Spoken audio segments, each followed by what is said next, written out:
Hello, everyone. It is Jamarl Thomas. Welcome to the Progressive Soapbox.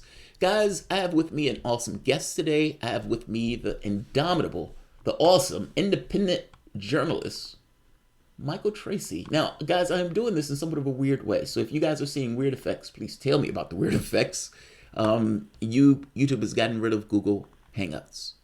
And so I'm doing this through OBS, and this can be a bit difficult on the system sometimes. But nevertheless, we're going to try it and see if it works. Michael, what's going on, man? Hey, how are you, Jamarl? I'm doing okay. I don't know that I'm indomitable. Indomitable, man. I could imagine some forces out there that might render me domitable. Oh, you don't get yourself enough credit. You don't get yourself enough credit. How's it going, man? You doing all right? Yeah, I'm all right. How about you? It was actually a pretty mild day weather-wise, which was enjoyable here in the Northeast. So I was outdoors for a bit, and yeah. My wife and I did patron appreciation today. We do like the contributor appreciation episodes on Sundays. And she joins me for those. I try to bring in somebody who's not ensconced in news and media and that type of stuff to have a conversation. It just makes the conversation more interesting sometimes. And so that's always fun. So does she comment on news type issues, or you just go? It's both. It's across the board. Potpourri. Across the board. It could be. Okay. I think we did the Jeffrey Epstein thing today. I think we were talking about Joe Biden being kind of out of it. Like this notion of gaffes. It's not gaffes, it's mental confusion. The man is, he's aged, and it's not something, problem of age in and of itself. It's just kind of their characteristics that come with age that some people exhibit more than others. And, this notion of electability, we need to be talking about this guy's mental state. So yeah, those were my most recent videos too. Epstein and Biden. The fact that Biden keeps getting characterized as committing, quote, gaffes drives me crazy. It does me too. Yeah. The word gaffe is an invention of the pundit / journalist class. And I've been pointing out that nobody in their normal lives, if you're a regular person, you don't use the word gaffe. Like gaffe is just something that applies in this very narrow sliver of political discourse. And actually, if anything, it bolsters Biden in a way, because if you accuse him of just committing gaffes, then that's sort of in keeping with his longstanding persona. Everybody knows him as sort of gaffe-prone Joe. What's going on now are not gaffes. They're cognitive malfunctions, as I've been calling them. So if you want to actually do damage to him, you have to introduce a new narrative beyond the whole gaffe thing. Something is going on cognitively with him that's pretty obvious, and by calling it a gaffe, you actually diminish the significance of what are repeated episodes now almost daily that call into question his mental soundness. That's exactly what it is. I mean, that's literally cognitive function. That's exactly what it is. And that's kind of the point we were making. It was like, it's not a gaffe. The guy, he has some age on him. Let's be honest about that. And it's not that everybody shows their age. I think Sanders is doing extraordinarily well for his age. Man is all over the place, and he wants it. But let's be clear that there are certain things that come with that. He's a shadow of his former self. I've said earlier, it didn't look like he even wanted to be in a race. He just wants to be president. Like, you look at Joe Biden when he's like pushing those crime bills. He's aggressive. He's in it. And then you look at Joe Biden on the debate stage, and he was being pushed around by Kamala Harris and Cory Booker. It's like somebody asked, they said Joe Biden didn't seem to know he was on the debate stage. Somebody else has got this was what the media, this is like Washington Post. These guys have even gotten to the point of like asking these questions like, does Joe Biden know where he is? These aren't and even if you compare his performance now to his performance 10 or 12 years ago when he was running in the 2008 cycle with Obama, Hillary, Edwards, he's a different and the rest. Man. There were times at which Biden actually came across as perhaps the most effective debater. Not always. Hillary actually did pretty well debating wise during that cycle, and Obama wasn't so good early on. People forget. But now it almost seems that Biden struggles to articulate coherent thoughts, which was just not the case, by the way, 10 years ago. I mean, he always had certain slip-ups and flubs now and then, like we all do, which is to be expected. Constant. But this is just a different order of magnitude now, and I think it's past time that people are able to acknowledge it. Now, whether the other candidates will themselves acknowledge it, I think it's a little doubtful, because they're not going to bring that up. It's an awkward. That's going to be radioactive. But it's an awkward subject, but it's reality. With when he was debating, he was debating Sarah Paul Palin. Ryan. Sarah Palin. No. Okay. Sarah Palin and Paul Ryan. Both of those debates. I think it was Sarah Palin. Yeah. Yeah. It's because Obama was Joe Biden, John McCain. His He debates debated with Palin Sarah in Palin 08. and with Paul Ryan, both of those debates, he was exceptional. Because he had certain things that he needed to do. For Sarah Palin, he couldn't make her look too bad because it would make him look bad in the process. But he went into the debate knowing that because he was politically effective enough to know that. In the debate with Paul Ryan, again, effective debater. He laughed throughout the debate because Paul Ryan was lying through his teeth. The way to deal with that was the way Joe Biden dealt with that. He was a different person. In these debates, it doesn't come across that way. It doesn't come across as if he's an effective debater. It just seems like he's out of it. I can give you another example. When he says he comes back after Kamala Harris, rips him to shreds.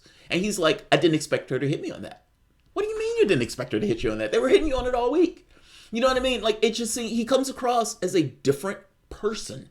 And I asked the question whether or not, I don't care his age. I care whether or not he's effective at the job that he's doing. I wouldn't expect a person who's blind to drive a bus. Bernie Sanders is a year older, but he's not having by all gas. accounts, he's perfectly competent and was actually among the most effective debaters at the most recent debates. Yes, and he wants So it's not strictly a matter of age. And he wants it. That's my point. I always ask the question, is Joe Biden too old? My answer is always no. There's no, I don't care what his age is. I care whether or not he can do the job.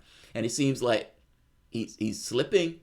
People don't want to own it. They don't want to call it. The media has been talking about it in these kind of coded words.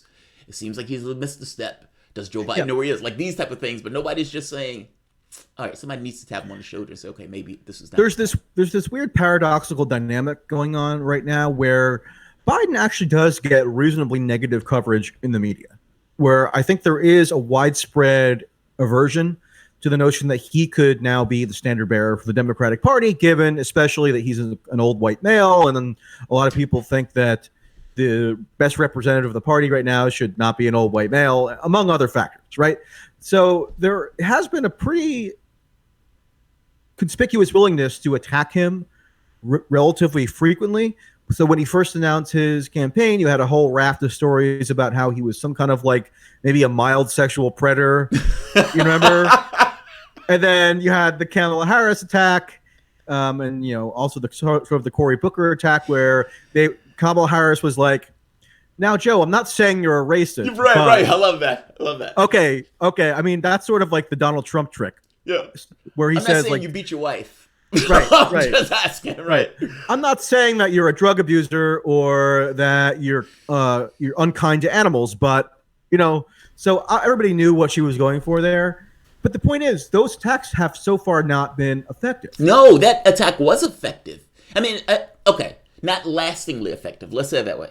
Because if you notice, they're not effective if you look at the polls. She bumped up in the polls immediately after she did that. She went up to literally the third spot. And Joe Biden was losing polling points. He was just so far in the lead that he just hasn't. But the point is, it was transitory. It was not a lasting effect. That's true. And if you look at Biden has recovered almost entirely now from that first debate in terms of the polling averages. Where there was a poll that in Iowa that came out a couple days ago from probably the most reputable pollster. Yeah. If you believe any polls at all, this is probably the pollster that you would be more inclined to believe, which had him at a fairly commanding lead in Iowa, for example, and in South Carolina he's still way ahead. Yeah. So the point is, those attacks haven't really been all that effective. But you know what I think would be effective if there was more awareness of his cognitive malfunctions, because the core argument for his entire candidacy at this point is that he's the most electable. Right there. But you could flip it saying that somebody who exhibits this level of potential cognitive decline is actually the opposite of electable. Right there. I love you. God, he's the most risky. He's the most risky candidate in that case. Yes. That's been my argument.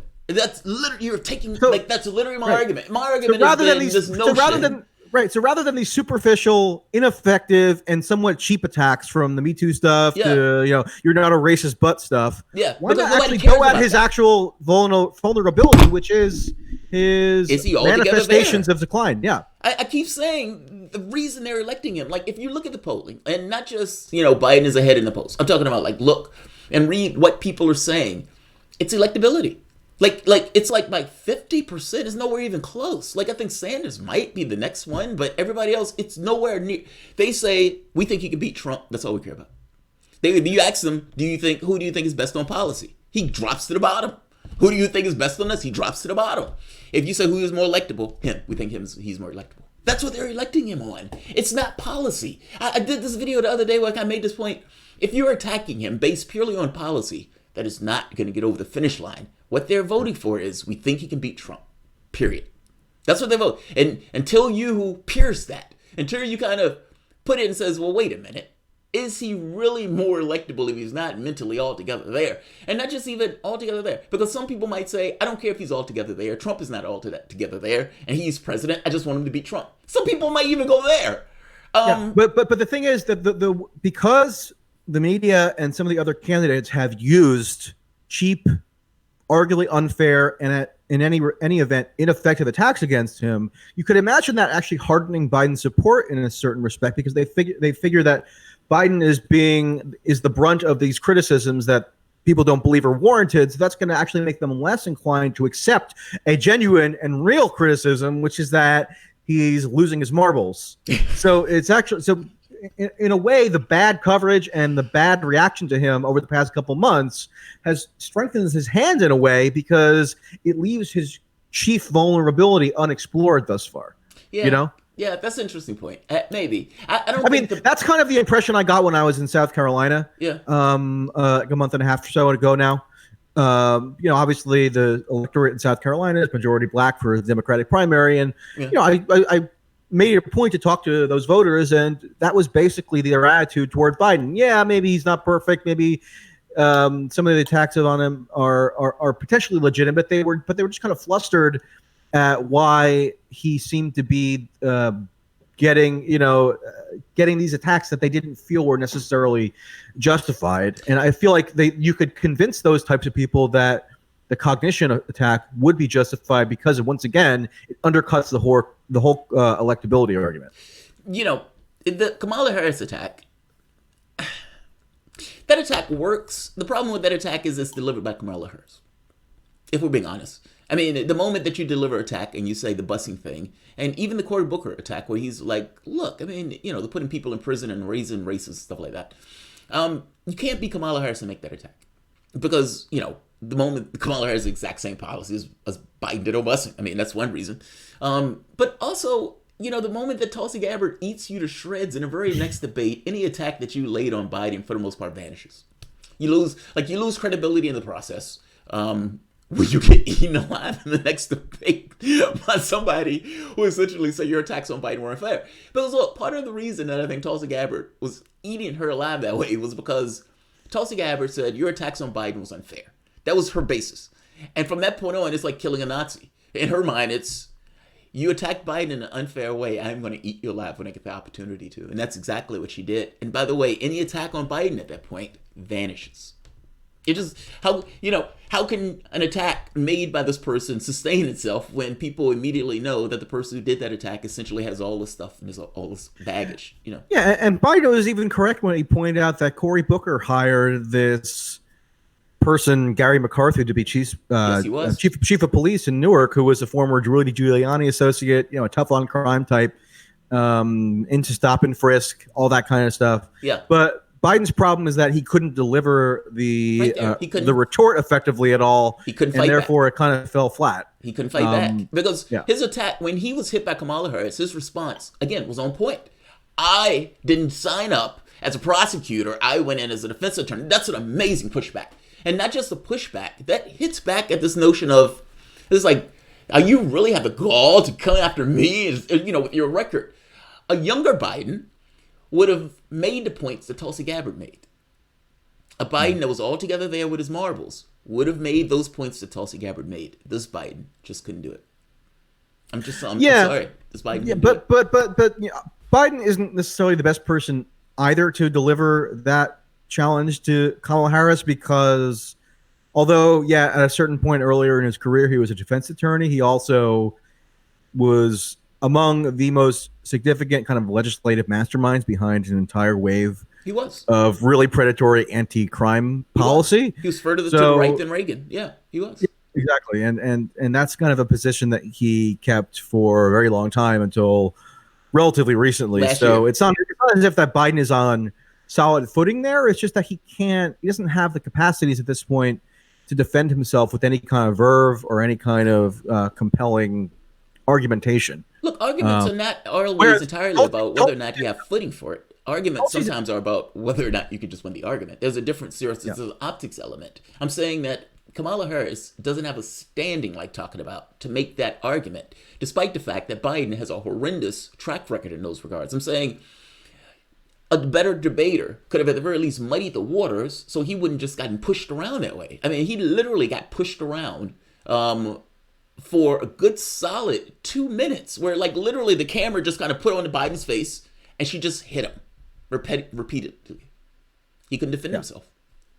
And it tells you something that Biden's poll numbers recovered pretty quickly thereafter. Yeah. Whereas Kamala's numbers have gone down significantly, and we're almost 2 weeks out from the most recent debates when she failed utterly to respond to the substantive challenges leveled by Tulsi Gabbard. And I think it was the reason why Tulsi Gabbard's attack on Kamala was effective and Kamala's attack on Biden wasn't, was because Tulsi actually got to the core conceit of Kamala Harris's whole campaign, which is that she's this progressive prosecutor who was best positioned to take the fight prosecutorially to Trump. So she Tulsi said her main campaign like her main platform. Right. You're right. right. So God, Tulsi you're was right. like, if you're so proud of your record and you feel that it best equips you to be the Democratic nominee, here are X, Y, and Z that you haven't really addressed, and you're let's so have right. the public examine it. You know, whereas when